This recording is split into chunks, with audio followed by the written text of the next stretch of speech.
जय हिंद, वंदे मातरम। स्वागत है आप सभी का free exam zone YouTube channel पर। दोस्तों, अगर आप बीपीएससी शिक्षक भर्ती 2.0 की तैयारी कर रहे हैं तो आज हम भारतीय राज्य व्यवस्था से जितने भी प्रश्न आपके एग्जाम में बन सकते हैं, एग्जाम में बार बार आए हुए प्रश्न हैं, तो आप लोग वीडियो को अंत तक जरूर देखना।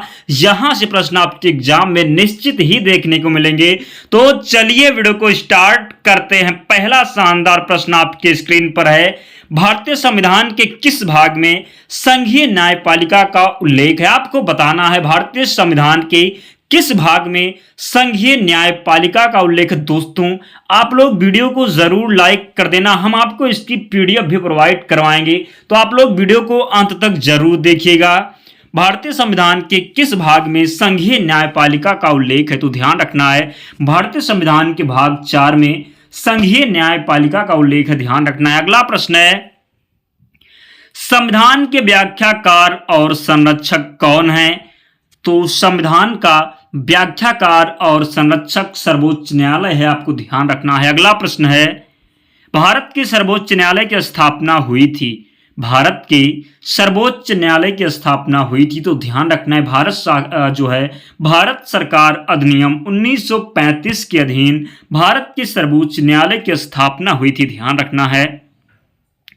क्वेश्चन नंबर 4 है, मूल रूप से संविधान में सर्वोच्च न्यायालय में मुख्य न्यायाधीश के अतिरिक्त कितने न्यायाधीश की व्यवस्था है? तो 7 इसका सही उत्तर होगा, आपको ध्यान रखना है। अगला प्रश्न है, उच्चतम न्यायालय के न्यायाधीशों की संख्या में वृद्धि करने की शक्ति किसके पास है? उच्चतम न्यायालय के न्यायाधीशों की संख्या में वृद्धि करने की शक्ति किसके पास है? तो संसद के पास है, ध्यान रखना है। उच्चतम न्यायालय के मुख्य न्यायाधीश की नियुक्ति कौन करता है? तो उच्चतम न्यायालय के मुख्य न्यायाधीश की नियुक्ति राष्ट्रपति जी के द्वारा की जाती है, ध्यान रखना है। अगला प्रश्न है, भारतीय उच्चतम न्यायालय के अन्य न्यायाधीश की नियुक्ति कौन करता है? तो भारतीय उच्चतम न्यायालय के अन्य न्यायाधीश की नियुक्ति राष्ट्रपति जी के द्वारा की जाती है, ध्यान रखना है। राष्ट्रपति सर्वोच्च न्यायालय के न्यायाधीश की नियुक्ति में किससे परामर्श करते हैं? प्रश्न इंपॉर्टेंट है, कई बार पूछा गया है, तो आपको ध्यान रखना है। राष्ट्रपति सर्वोच्च न्यायालय के न्यायाधीश की नियुक्ति में किससे परामर्श करते हैं? तो सर्वोच्च न्यायालय के मुख्य न्यायाधीश थे। आप लोग दोस्तों पूरे ध्यान से एक एक प्रश्न को अंत तक जरूर देखिएगा। प्रश्न निश्चित ही आपके एग्जाम में देखने को मिलेंगे, तो आप लोग पूरे ध्यान से वीडियो को देखिएगा। बिहार की राजधानी बताइए, आपको बिहार की राजधानी बताना है। आप सभी को पता होगा बिहार की राजधानी है पटना। सर्वोच्च न्यायालय में न्यायाधीश नियुक्त होने के लिए व्यक्ति को कम से कम कितने वर्ष उच्च न्यायालय का एडवोकेट होना चाहिए? इंपॉर्टेंट प्रश्न है, तो ध्यान रखना है। सर्वोच्च न्यायालय में न्यायाधीश नियुक्त होने के लिए व्यक्ति को कम से कम कितने वर्ष उच्च न्यायालय का एडवोकेट होना चाहिए? तो 10 वर्ष होना चाहिए, ध्यान रखना है। अब हम अगला प्रश्न देखते हैं, उच्चतम न्यायालय के मुख्य न्यायाधीश कितने वर्ष की आयु तक पदधारी रहते हैं? तो 65 वर्ष तक, ध्यान रखना है। बिहार में कुल कितने जिले हैं? तो 38, आपको ध्यान रखना। बिहार में कुल 38 जिले हैं, पूछा जा सकता है प्रश्न, तो ध्यान रखना है। अगला प्रश्न है, उच्चतम न्यायालय के पहले न्यायाधीश का नाम बताइए जिनके खिलाफ स्वतंत्र भारत में संसद ने महाभियोग का प्रस्ताव पेश किया गया था।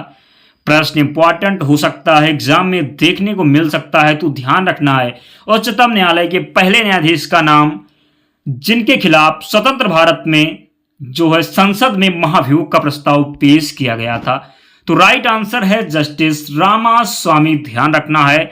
अगला प्रश्न देखते हैं, सर्वोच्च न्यायालय के मुख्य न्यायाधीश को प्रतिमाह कितना वेतन मिलता है? सर्वोच्च न्यायालय के मुख्य न्यायाधीश को प्रतिमाह कितना वेतन मिलता है? तो 2,80,000 मिलता है, ध्यान रखना है। राष्ट्रपति और उपराष्ट्रपति की अनुपस्थिति में राष्ट्रपति के कार्यों का निर्वहन कौन करता है? आपको बताना है राष्ट्रपति और उपराष्ट्रपति की अनुपस्थिति में राष्ट्रपति के कार्यों का निर्वहन कौन करता है? तो भारत के मुख्य न्यायाधीश करते हैं, ध्यान रखना है। भारत के किस मुख्य न्यायाधीश ने राष्ट्रपति के रूप में काम किया है? भारत के किस मुख्य न्यायाधीश ने राष्ट्रपति के रूप में काम किया है? तो जस्टिस एम हिदायतुल्लाह, ध्यान रखना है, सही उत्तर होगा। अगला प्रश्न है, सेवानिवृत्ति के पश्चात सर्वोच्च न्यायालय के न्यायाधीश कहां वकालत कर सकते हैं? सेवानिवृत्ति के पश्चात सर्वोच्च न्यायालय के न्यायाधीश कहां वकालत कर सकते हैं? तो किसी भी न्यायालय में नहीं कर सकते, आपको ध्यान रखना है। सर्वोच्च न्यायालय के अधिकार क्षेत्र में वृद्धि करने का अधिकार किससे प्राप्त है? तो सर्वोच्च न्यायालय के अधिकार क्षेत्र में वृद्धि करने का अधिकार प्राप्त है राष्ट्रपति को। कौन सा कानून यह निर्धारित करता है कि उच्चतम न्यायालय के समस्त कार्य अंग्रेजी भाषा में होंगे? कौन सा कानून यह निर्धारित करता है कि उच्चतम न्यायालय के समस्त कार्य अंग्रेजी भाषा में होंगे? तो ध्यान रखना है, भारत के संविधान का अनुच्छेद 348 यह निर्धारित करता है कि उच्चतम न्यायालय के समस्त कार्य अंग्रेजी भाषा में होंगे। ध्यान रखना है। सर्वोच्च न्यायालय किस संस्था का निरीक्षण कर सकता है? तो सर्वोच्च न्यायालय अधीनस्थ न्यायालय का जो है निरीक्षण कर सकता है। ध्यान रखना दोस्तों, अगर आपने हमारे चैनल को अब तक सब्सक्राइब नहीं किया है तो प्लीज़ चैनल को सब्सक्राइब कर लेना, क्योंकि बहुत कम समय में, नाम मात्र समय में हम आपके रिवीजन को कंप्लीट कराएंगे। बहुत कम समय लेंगे, आपकी तैयारी को बिल्कुल कंप्लीट करवा देंगे, प्रश्न यहीं से देखने को मिलेंगे। तो आप लोग वीडियो को ज़रूर लाइक कर देना और चैनल को सब्सक्राइब कर लेना। जो भी दोस्त आपके बीपीएससी शिक्षक भर्ती 2.0 का एग्जाम देने वाले हैं उनके पास ये वीडियो को ज़रूर शेयर कर देना। राष्ट्रपति और उपराष्ट्रपति से संबंधित चुनाव विवादों को सुलझाने का अधिकार उच्चतम न्यायालय को है। यह उसका क्या है? तो यह उसका मौलिक अधिकार है। राष्ट्रपति और उपराष्ट्रपति से संबंधित चुनाव विवादों को सुलझाने का अधिकार उच्चतम न्यायालय को है। यह उसका मौलिक अधिकार है। ध्यान रखना है आपको। राष्ट्रपति कानूनी मामलों में किससे परामर्श ले सकता है? राष्ट्रपति कानूनी मामलों में किससे परामर्श ले सकता है? तो सर्वोच्च न्यायालय से ले सकता है। ध्यान रखना है। उच्चतम न्यायालय को परामर्शदात्री बनाया गया। उच्चतम न्यायालय को परामर्शदात्री बनाया गया। तो अनुच्छेद 143 में उच्चतम न्यायालय को परामर्शदात्री बनाया गया। ध्यान रखना है आपको। न्यायिक पुनर्विलोकन का अधिकार किसे है? तो न्यायिक पुनर्विलोकन का अधिकार है उच्चतम न्यायालय को। ध्यान रखना है। अगला प्रश्न है, भारत में न्यायिक पुनरीक्षण की शक्ति का प्रयोग किसके द्वारा किया जाता है? भारत में न्यायिक पुनरीक्षण की शक्ति का प्रयोग किसके द्वारा किया जाता है? तो केवल सर्वोच्च न्यायालय के द्वारा। ध्यान रखना है। न्यायिक पुनर्विलोकन की व्यवस्था है तो भारत और एशिया दोनों में है न्यायिक पुनर्विलोकन की व्यवस्था। आपको ध्यान रखना है। जनहित याचिका दायर की जा सकती है तो उच्च न्यायालय और सर्वोच्च न्यायालय में जनहित याचिका जो है दायर की जा सकती है। आपको ध्यान रखना है। सर्वोच्च न्यायालय किसे हटाने के लिए राष्ट्रपति से सिफारिश कर सकता है? सर्वोच्च न्यायालय किसे हटाने के लिए राष्ट्रपति से सिफारिश कर सकता है? तो संघ लोक सेवा आयोग के अध्यक्ष व सदस्यों को, संघ लोक सेवा आयोग के अध्यक्ष व सदस्यों को हटाने के लिए सर्वोच्च न्यायालय जो है राष्ट्रपति से सिफारिश कर सकता है। आपको ध्यान रखना है। नेक्स्ट क्वेश्चन देखते हैं, लाभ का पद प्रभाषित हुआ। लाभ का पद प्रभाषित हुआ तो सर्वोच्च न्यायालय द्वारा। ध्यान रखना है। अगला प्रश्न है, केंद्र और राज्यों के बीच होने वाले विवादों का निर्णय करने की भारत के उच्चतम न्यायालय की शक्ति आती है। केंद्र और राज्यों के बीच होने वाले विवादों का निर्णय करने की भारत के उच्चतम न्यायालय की शक्ति आती है तो इसकी मूल अधिकारिता के अंतर्गत। ध्यान रखना है। भारत का उच्चतम न्यायालय कानूनी तथ्य के मामले में राष्ट्रपति को परामर्श देता है। कब देता है? तभी जब वह ऐसे परामर्श के लिए कहता है, तभी भारत का उच्चतम न्यायालय कानूनी तथ्य के मामले में राष्ट्रपति को परामर्श देता है। ध्यान रखना है।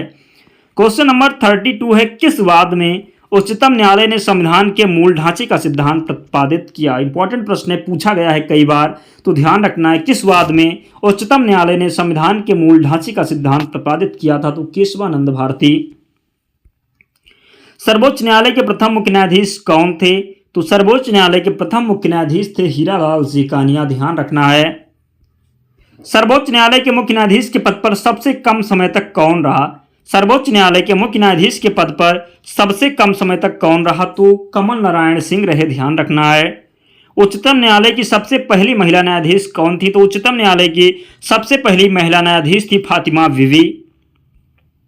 कौन सा अनुच्छेद सर्वोच्च न्यायालय को अभिलेख न्यायालय का स्थान प्रदान करता है? कौन सा अनुच्छेद सर्वोच्च न्यायालय को अभिलेख न्यायालय का स्थान प्रदान करता है? तो ध्यान रखना है, कई बार प्रश्न एग्जाम में पूछा गया है। अनुच्छेद 129 इसका सही उत्तर होगा। आप सभी को ध्यान रखना है।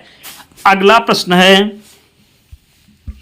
कौन सबसे पहली महिला वकील हैं जिनको सीधे उच्चतम न्यायालय के न्यायाधीश के रूप में नियुक्त किया गया? कौन सबसे पहली महिला वकील हैं जिनको सीधे उच्चतम न्यायालय के न्यायाधीश के रूप में नियुक्त किया गया? तो राइट आंसर है इंदु मल्होत्रा, इसका सही उत्तर है, आपको ध्यान रखना है। सर्वोच्च न्यायालय के न्यायाधीश नियुक्त होने के लिए व्यक्ति को कम से कम कितने वर्ष उच्च न्यायालय का एडवोकेट होना चाहिए? सर्वोच्च न्यायालय के न्यायाधीश नियुक्त होने के लिए व्यक्ति को कम से कम कितने वर्ष उच्च न्यायालय का एडवोकेट होना चाहिए? तो 10 वर्ष, आप सभी को पता होगा। अगला प्रश्न है, सर्वोच्च न्यायालय के न्यायाधीश भारत के राष्ट्रपति द्वारा हटाए जा सकते हैं? सर्वोच्च न्यायालय के न्यायाधीश भारत के राष्ट्रपति द्वारा हटाए जा सकते हैं तो संसद में महाभियोग प्रस्ताव पारित करके, आपको ध्यान रखना है। अगला प्रश्न है, भारत में सबसे बड़ा अपीली न्यायालय कौन सा है? भारत में सबसे बड़ा अपीली न्यायालय कौन सा है? तो उच्चतम न्यायालय है, ध्यान रखना है, सही उत्तर होगा उच्चतम न्यायालय। भारत के उच्चतम न्यायालय को प्रारंभिक, अपीलीय और परामर्शदात्री क्षेत्राधिकार प्राप्त है, ध्यान रखना है आपको। भारत के उच्चतम न्यायालय को प्रारंभिक, अपीलीय और परामर्शदात्री क्षेत्राधिकार प्राप्त है, ध्यान रखना है। भारत के किस संवैधानिक पद पर कोई महिला नहीं रही? भारत के किस संवैधानिक पद पर कोई महिला नहीं रही? तो उच्चतम न्यायालय के मुख्य न्यायाधीश के पद पर कोई भी महिला नहीं रही, ध्यान रखना है। सर्वोच्च न्यायालय के जजों का वेतन किससे आहरित होता है? तो संचित निधि से। भारत में कुल कितने उच्च न्यायालय हैं? तो 25 उच्च न्यायालय हैं भारत में। देश के 25 उच्च न्यायालय में न्यायाधीश की कुल स्वीकृत संख्या कितनी है? तो 1079, ध्यान रखना है। भारत की किस उच्च न्यायालय में न्यायाधीश की संख्या सबसे कम है? आपको बताना है भारत के किस उच्च न्यायालय में न्यायाधीश की संख्या सबसे कम है? तो सिक्किम उच्च न्यायालय इसका सही उत्तर होगा, ध्यान रखना है। भारत के किस उच्च न्यायालय में न्यायाधीशों की संख्या सबसे अधिक है? भारत के किस उच्च न्यायालय में न्यायाधीशों की संख्या सबसे अधिक है? तो इलाहाबाद उच्च न्यायालय में, ध्यान रखना है। भारत के 25 उच्च न्यायालय में किसकी स्थापना सबसे बाद में हुई? भारत के 25 उच्च न्यायालय में किसकी स्थापना सबसे बाद में हुई? तो आंध्र प्रदेश उच्च न्यायालय की स्थापना जो है सबसे बाद में हुई, आपको ध्यान रखना है। किस उच्च न्यायालय के सर्वाधिक अस्थायी अस्थायी खंडपीठ हैं? किस उच्च न्यायालय के सर्वाधिक अस्थायी अस्थायी खंडपीठ हैं? तो राइट आंसर है गुवाहाटी उच्च न्यायालय, ध्यान रखना है। भारत के किस संघ शासित क्षेत्र का अपना उच्च न्यायालय है? तो भारत के किस संघ शासित क्षेत्र का अपना उच्च न्यायालय है? तो दिल्ली राइट आंसर है। किस राज्य का उच्च न्यायालय नहीं है? तो नागालैंड का कोई उच्च न्यायालय नहीं है, ध्यान रखना है। कौन सा उच्च न्यायालय एक से अधिक राज्यों का उच्च न्यायालय है? तो गुवाहाटी उच्च न्यायालय एक से अधिक राज्यों का उच्च न्यायालय है, ध्यान रखना है आपको। पटना उच्च न्यायालय की स्थापना कब हुई? इंपॉर्टेंट प्रश्न है, पूछा जा सकता है। तो पटना उच्च न्यायालय की स्थापना हुई 1916 में, राइट आंसर होगा 1916, आपको ध्यान रखना है। भारत का सबसे बड़ा उच्च न्यायालय है, भारत का सबसे बड़ा उच्च न्यायालय है तो इलाहाबाद उच्च न्यायालय की बात करें तो यह भारत का सबसे बड़ा उच्च न्यायालय है। किन राज्यों में साझा उच्च न्यायालय है? किन राज्यों में साझा उच्च न्यायालय है? तो महाराष्ट्र व गोवा में साझा उच्च न्यायालय है, ध्यान रखना है। भारत में उच्च न्यायालय सर्वप्रथम आरंभ हुआ, भारत में उच्च न्यायालय सर्वप्रथम आरंभ हुआ तो मुंबई व मद्रास व कोलकाता में, मुंबई मद्रास व कोलकाता में भारत में उच्च न्यायालय सर्वप्रथम आरंभ हुआ, मुंबई मद्रास व कोलकाता में। गोवा राज्य किस उच्च न्यायालय के क्षेत्राधिकार में आता है? तो गोवा की बात करें तो मुंबई उच्च न्यायालय के क्षेत्र का अधिकार में आता है। किसके क्षेत्राधिकार में? तो मुंबई उच्च न्यायालय के क्षेत्र का जो है क्षेत्राधिकार में गोवा आता है, आपको ध्यान रखना है। अगला प्रश्न है, छत्तीसगढ़ उच्च न्यायालय कहाँ स्थित है? छत्तीसगढ़ उच्च न्यायालय की बात करें तो ये बिलासपुर में स्थित है। उत्तराखंड उच्च न्यायालय की स्थापना कहाँ की गई? नैनीताल में की गई। उत्तराखंड उच्च न्यायालय की स्थापना, आपको ध्यान रखना है। अगला प्रश्न देखते हैं, झारखंड उच्च न्यायालय की स्थापना कहाँ की गई? तो झारखंड उच्च न्यायालय की स्थापना रांची में की गई। मध्य प्रदेश उच्च न्यायालय कहाँ स्थित है? जबलपुर में स्थित है मध्य प्रदेश उच्च न्यायालय। केरल का उच्च न्यायालय कहाँ स्थित है? तो एर्नाकुलम में स्थित है केरल का उच्च न्यायालय। दो या अधिक राज्यों या संघीय प्रदेश के लिए एक समान उच्च न्यायालय की स्थापना की जा सकती है तो संसद द्वारा कानून बनाकर। उच्च न्यायालय के क्षेत्राधिकार को घटाने बढ़ाने का अधिकार किसे है? तो संसद को है, ध्यान रखना है। उच्च न्यायालय के न्यायाधीशों की नियुक्ति कौन करता है? तो उच्च न्यायालय के न्यायाधीशों की नियुक्ति राष्ट्रपति जी के द्वारा की जाती है। उच्च न्यायालय के न्यायाधीशों की राष्ट्रपति के द्वारा नियुक्ति होती है, ध्यान रखना है आपको। उच्च न्यायालय के न्यायाधीश अपना त्यागपत्र किसको देता है? तो राष्ट्रपति जी को देते हैं उच्च न्यायालय के न्यायाधीश अपना त्यागपत्र, ध्यान रखना है। किसी न्यायाधीश को एक उच्च न्यायालय से दूसरे में स्थानांतरित करने का अधिकार किसको है? आपको राइट आंसर ध्यान रखना है। किसी न्यायाधीश को उच्च न्यायालय से दूसरे में स्थानांतरित करने का अधिकार किसको है? तो भारत के राष्ट्रपति को है, ध्यान रखना है। उच्च न्यायालय के न्यायाधीश को हटा सकता है तो विशेष बहुमत से पारित संसद के प्रस्ताव पर राष्ट्रपति जी उच्च न्यायालय के न्यायाधीश को हटा सकते हैं, आपको ध्यान रखना है। अगला प्रश्न देखते हैं। उच्च न्यायालय के न्यायाधीश को उसके पद से केवल किन प्रमाणित आधारों पर हटाया जा सकता है? उच्च न्यायालय के न्यायाधीश को उसके पद से केवल किन प्रमाणित आधारों पर हटाया जा सकता है? तो कदाचार और असमर्थता, कदाचार और असमर्थता के आधारों पर हटाया जा सकता है, आपको ध्यान रखना। उच्च न्यायालय के न्यायाधीश को उसके पद से केवल कदाचार और असमर्थता से हटाया जा सकता है, आपको ध्यान रखना है। अगला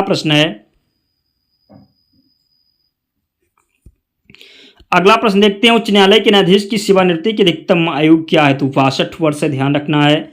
उच्च न्यायालय के मुख्य न्यायाधीश का वेतन कितना है? 2.5 लाख है, ध्यान रखना है आपको। अगला प्रश्न है। उच्च न्यायालय के मुख्य न्यायाधीश और अन्य न्यायाधीश कितनी आयु तक पद पर बने रहते हैं? तो 62 वर्ष तक, ध्यान रखना है आपको।